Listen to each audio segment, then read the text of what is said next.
మైదా పిండి గోధుమ పిండి లేకుండా ఈ విధంగా స్నాక్స్ తయారు చేసుకోండి। మరి ఈ స్నాక్స్ రెసిపీ కోసం ముందుగా మనం స్టవ్ ఆన్ చేసుకొని ప్యాన్ పెట్టుకొని ఈ ప్యాన్లోకి కొలతకి ఏదైనా కప్పు తీసుకోండి। ఇప్పుడు ప్యాన్లోకి ఒక గిన్నెతో ఇక్కడ నేను కొలత అనేది తీసుకున్నానండి। నేను తీసుకున్న గిన్నెతో ఒక గిన్నె వరకు నీళ్ళని ప్యాన్లోకి తీసుకున్నాను। ఇప్పుడు ప్యాన్లోకి పావు చెంచా కారం, అలాగే తగినంత ఉప్పు, చిటికెడు పసుపు, పావు చెంచా వరకు ధనియాల పొడి వేసుకోవాలి।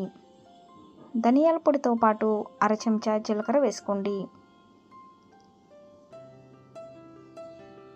జీలకర్ర వేసుకున్న తర్వాత సన్నగా కట్ చేసుకున్న కరివేపాకు, అలాగే సన్నగా కట్ చేసుకున్న కొత్తిమీర వేసుకోండి। కొత్తిమీరతో పాటు అర చెంచా వరకు నువ్వులు కూడా వేసుకొని ఆ నీటిని మరిగించుకోవాలి। నేను ఏ గిన్నెతో అయితే నీళ్లు తీసుకున్నానో అదే గిన్నెతో ఒక గిన్నె వరకు బియ్యపు పిండి తీసుకున్నానండి। ముందుగా ఒక గిన్నె తీసుకొని బియ్యపు పిండిని జల్లించుకోవాలి।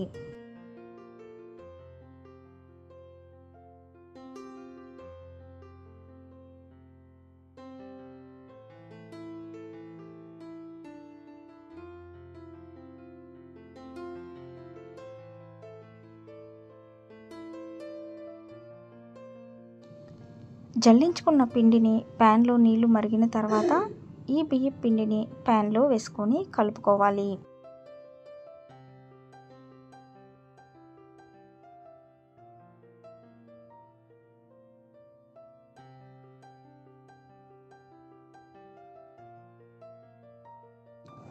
ఇప్పుడు స్టవ్ ఆఫ్ చేసుకొని ప్యాన్లోకి ఒక చెంచా నూనె కానీ లేకపోతే నెయ్యి కానీ వేసుకొని మళ్ళీ ఒకసారి కలుపుకోవాలి।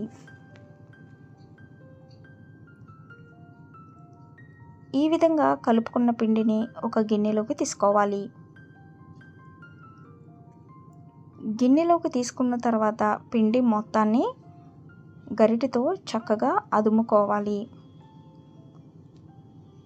అంటే ఈ విధంగా పిండి మొత్తాన్ని చక్కగా నూకేసుకొని పైన మూత పెట్టేసుకోవాలి। ఒక 5 నిమిషాల పాటు ఈ విధంగా పిండిని వదిలేయాలి। 5-10 నిమిషాల తర్వాత మళ్ళీ పిండిని ఈ విధంగా చేత్తో కలుపుకోవాలి। పిండి కొంచెం గోరువెచ్చగా ఉన్నప్పుడే ఇలా పిండి మొత్తాన్ని కలుపుకుంటూ తగినన్ని నీళ్లు పోసుకుంటూ పిండిని చపాతీ ముద్దలాగా కలుపుకోవాలి। మనం ముందుగానే పిండిని వేడి నీళ్ళలో వేసుకున్నాం కాబట్టి నీళ్లు ఎక్కువ పట్టవు। ఇలా కలుపుకున్న పిండిని మనం చపాతీలాగా తయారు చేసుకోవాలి। అందుకోసం పిండిని 2 భాగాలుగా చేసుకొని పొడి పిండి బియ్యం పిండి వేసుకొని చపాతీలాగా తయారు చేసుకోవాలి।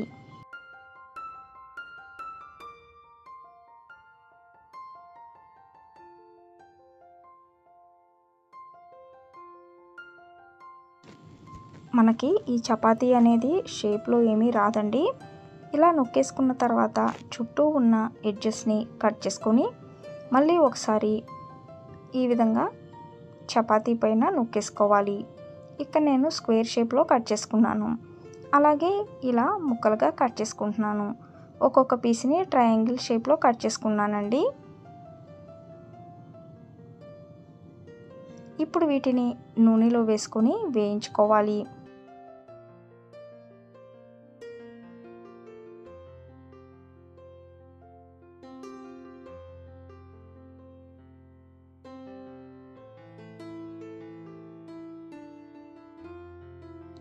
మైదా పిండి గోధుమ పిండి లేకుండా బియ్యం పిండిని ఈ విధంగా ఉడికించుకొని తయారు చేసుకున్న ఈ స్నాక్స్ కూడా టీ టైం స్నాక్స్కి చాలా కమ్మగా ఉంటాయి।